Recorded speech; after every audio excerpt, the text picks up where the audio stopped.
สวัสดีว่าบริคอทาง FC แล้วก็ทางพี่ๆเพื่อนๆที่ว่าโอนเงินมาช่วยโอสดเนาะโอสดก็ได้ฮอนโฮมมาเฮ้เล็กเฮ้น้อยก็เป็นจำนวนล้วนเป็นจำเงินนวลไล่เติมเนาะโอสดก็ได้มาสิเอาไปปิดยอดรถเนาะตอนนี้โอสดก็ได้ซื้อรถมือสองมาในราคา2 ล้านกีบเนาะรวมกับซาเล้งมื้อนี้โอสดก็จะปิดแล้วตัวนี้ก็เงินอยู่ในมือโอสดนี้700,000กีบก็ขอบมกขอบใจหมดทุกคนเด้อมื้อนี้โอสดก็ เป็นมือสั้นวันดีนะมาอวยพรนำกันมายินดีนำกันที่ว่าเราได้ขี่รถใหม่นะทุกคนวันนี้โอสดก็จะได้มีรถไปส่งน้องมอกน้องไม้ไปส่งเครื่องให้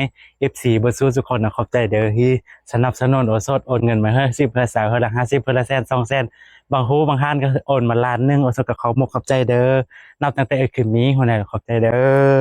ขอให้เจริญรุ่งเรืองเบอร์ซูทุกคนบ๊ายบายนี่โอสดก็ได้รถใหม่ ค่ะโดยสดชื่อจำบ่ได้บ่ฮิตก็อันนี้ก็จะเป็นฮานของ iMac เนาะสดก็จะมาติดสล็อตเนาะเป็นปลายของ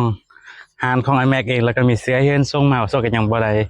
ใส่เฮือนี่ก็เป็นเสื้อของเพิ่นเนาะเสื้อของฮาน iMac เองนะทุกคนเป็นนำนู่น iMac ได้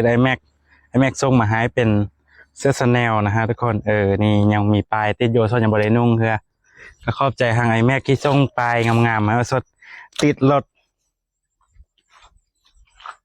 ก็จะมาติดรถเนาะเอาสดก็บ่เคยมีรถน้ำเพิ่นจักเทื่อเป็นครั้งแรกที่เอาสดได้รถเอาสดก็สิติดว้าวนี่ติดตรงนี้แล้วกันเนาะอ้ายเนาะ